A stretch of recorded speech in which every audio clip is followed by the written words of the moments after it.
Well, there were a number of members traveling abroad during the previous recess.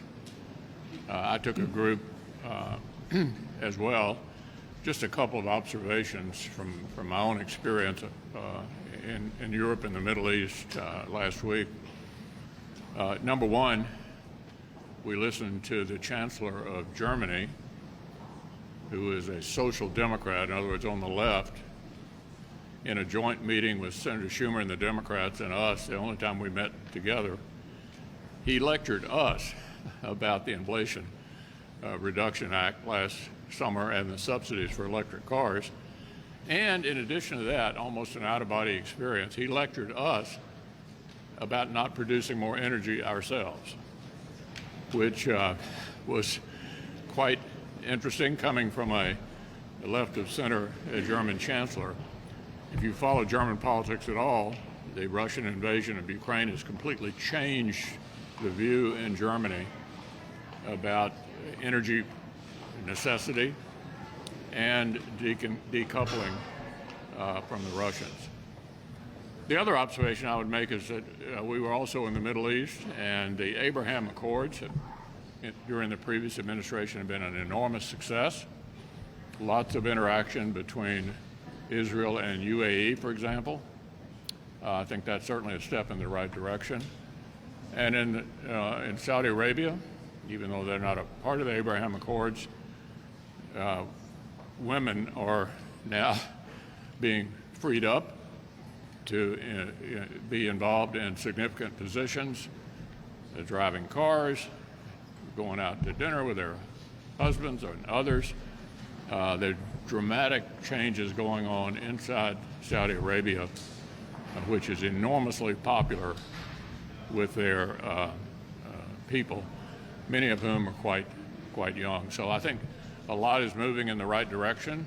The other good news is it appears as if the ill-fated agreement with the Iranians related to the nuclear issue is, if not dead, on life supports.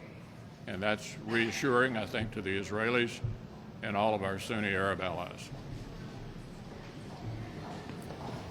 Well, there are lots of things for not only the Germans, but everybody to hate about the Inflation Reduction Act.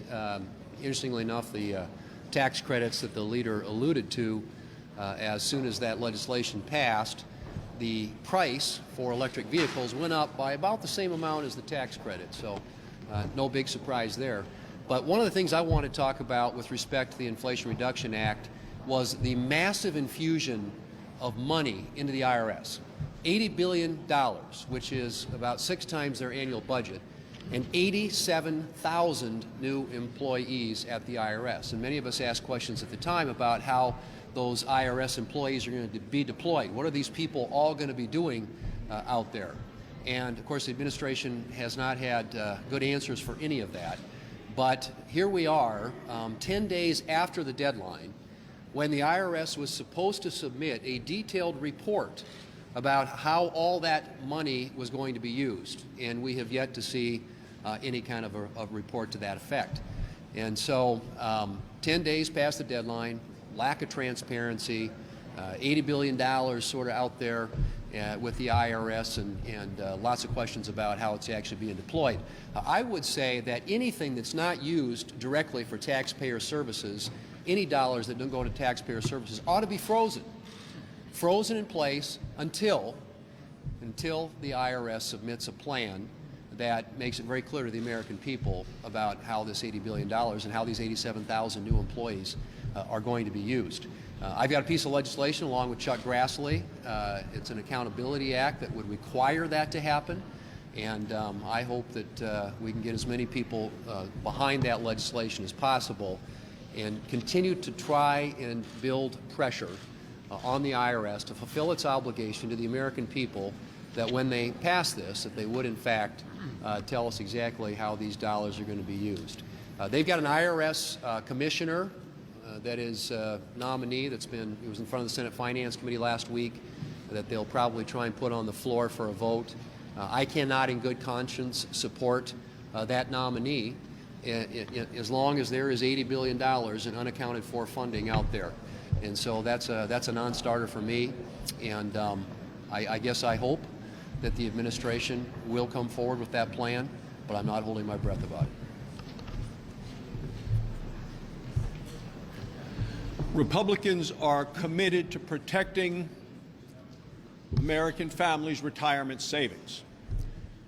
Yesterday, Joe Biden said he is going to veto our efforts. Joe Biden is giving the middle finger to middle-class Americans who are concerned about the returns on their retirement funds. He is more committed to his climate change agenda and his pipe dream than he is to the American dreams of hundreds of millions of American families. What's happened here is the woke and weaponized bureaucracy of the Department of Labor has come out with new regulations on retirement funds. And they want retirement funds to be invested in things that are consistent with their very liberal left-wing agenda. They want to make sure that you invest only in those left-wing type things. It's called ESG, environmental, social, governance, which means you can invest in things that you might want to invest in, including oil and gas and coal and American energy. Well, the reality is the investments that the Democrats are now mandating are things that don't actually turn out to be good investments. Bloomberg analysts looked at this and said the return on those ESG investments falls behind the market. So people that invest in those fall further and further behind. And not only are their investment returns worse, but the cost of making those investments, the expenses are much higher. So people end up losing twice. Well, the Republicans in the House today are voting, and the Senate will soon be voting, to overturn these mandates, regulations from the Department of Labor. We need to stop Joe Biden from strangling American families' investments in their retirement funds. The American people deserve more freedom and choice than we're getting from this control and command Biden administration.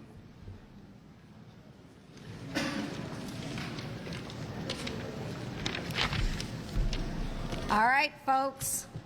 When the COVID-19 pandemic started in 2020 or before, there was a possibility out there that it could have been caused by a lab leak in China, right? But that was dismissed as a conspiracy theory.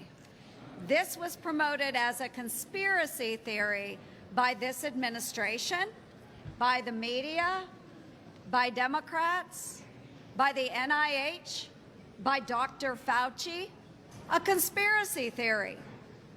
That was 3 years ago.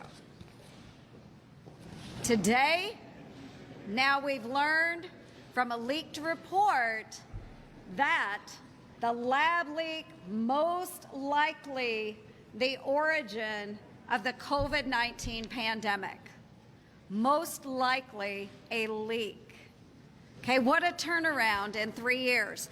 Okay, what we do know, American taxpayer dollars have gone to the Wuhan Institute of Virology to the tune of $1.7 million invested in dangerous, bad experimentations surrounding coronavirus. Our dollars, $1.7 million to the Wuhan Institute of Virology. And the crazy thing is, folks, that they are still eligible to receive American taxpayer dollars in China to a lab that most likely had a leak that led to millions of COVID-19 deaths around the world. So I'm fighting to immediately stop any funding that will go to the Wuhan Institute of Virology. I think that's important.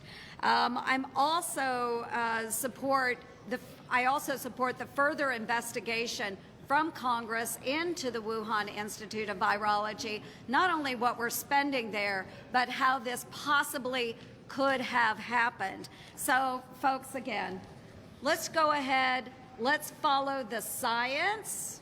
Everybody agrees with that, follow the science, but let's also follow the money and figure out what happened. Because only then, if we're following the money and following the science, can we hope to prevent a pandemic in the future. Thank you all for being here. I hope you had a good President's Day.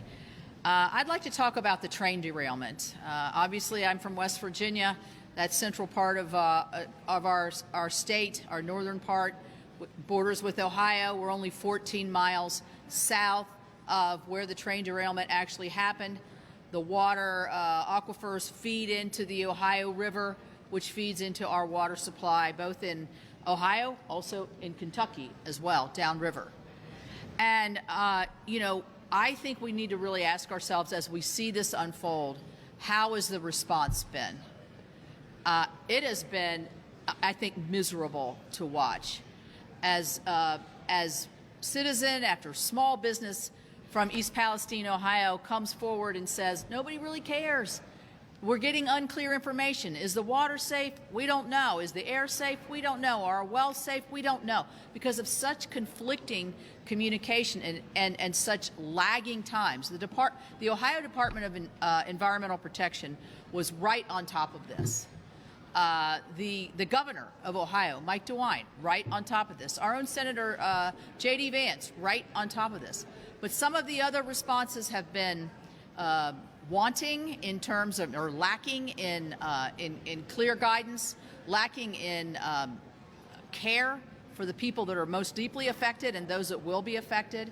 So this next week, through the EPW with Chairman Carper, we're going to be doing a hearing there. We're going to be doing one over in Commerce. I'm sure they're doing them over the House side. I mean, this just can't stand. A catastrophe in a small area such as this that has such deep implications and long living implications has to have a better response all up and down the line.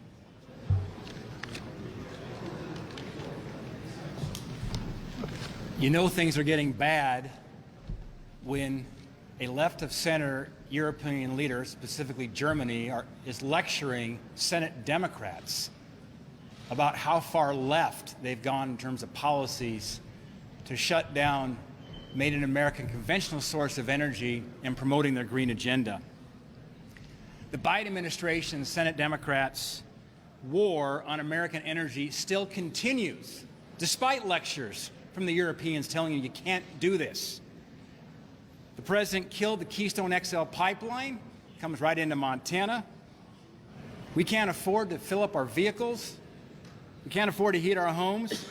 And now the Biden administration is proposing we can't cook on gas stoves. Last fall, the administration started targeting gas stoves. In January, the White House press secretary said that President Biden doesn't support such a ban. The 1st of February, the Department of Energy publishes a rule that would ban 96% of our gas stoves in the United States. Now, when this word came out, of course, there's a bit of squawking up here on Capitol Hill and around the country. Now, on February 16th, the Department of Energy changes their math, and now they say it's only 50%. And for those of you who think it's another conspiracy that Senator Ernst talked about, that the media will sometimes accuse us of, read it in the DOE's own publication on their website that says nearly half of the total gas cooking top market would be illegal under this proposed rule.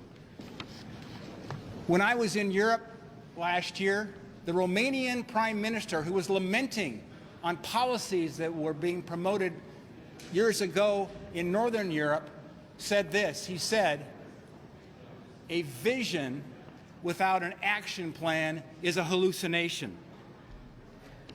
The Democrats are living in a green hallucination.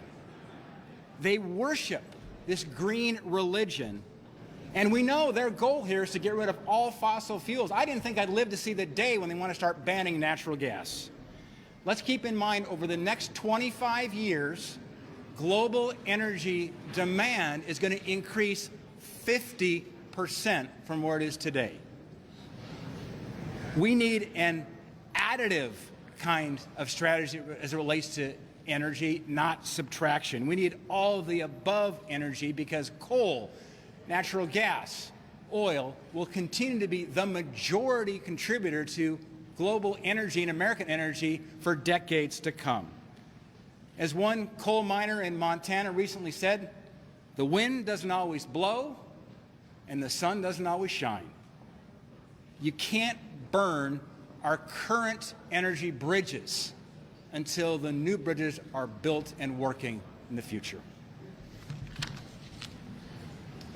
Leader McConnell. Jeff?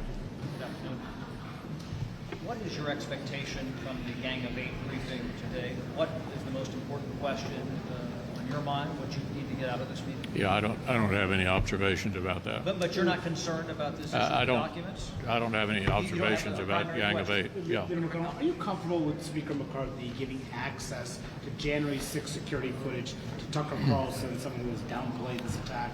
Well, going back to when Speaker Pelosi was Speaker, my main concern is the security of the Capitol. Does this undermine the security of the Capitol? the release of those tapes? Just as a compromise, are you concerned there might be a compromising security if it goes to a certain outlet or news outlet? Yeah, as I said, my main concern, going back to when Speaker Pelosi was still there, the security of the Capitol, which was obviously severely threatened on January 6th. To your point about your concerns for security of the Capitol, are you concerned at all with the lack of security screening for members like yourself, not required to go through any type of security screening? There have been members on the House side that have bragged about carrying guns here in the Capitol. Do you believe that that's a loophole that needs to be closed in terms Well, of Capitol security? Good try. As I told you, going back to Speaker Pelosi, my concern has been the security of the Capitol, period. Yep. Senator Cotton says that we should not be talking about cutting the defense budget at this time. He says, if anything, substantial defense increases are in order. Do you agree with Senator Cotton's view on this? I absolutely do. I mean, look at the defense budget ought to reflect the nature of the threat. We have not only Russia and Ukraine, which we've generally done in supplementals, but we have the ongoing challenge of meeting China in the future. I think we did a good job in last year's omnibus bill of plussing up defense, and clearly in this environment, we need to continue to plus up defense. We have problems with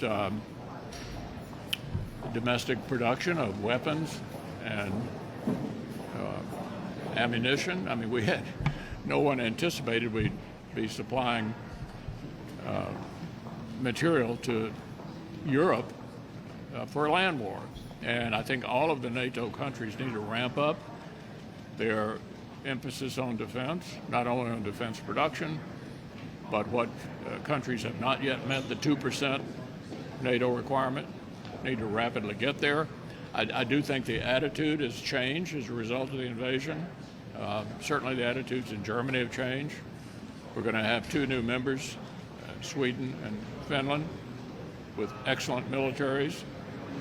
It's gotten the attention of the Japanese. They were going to give $5 billion to the Ukrainians, they announced this weekend. I think that our allies around the world are seriously focused now on having defense spending fit the need. And the need, obviously, by any estimation, is going up. On East Palestine,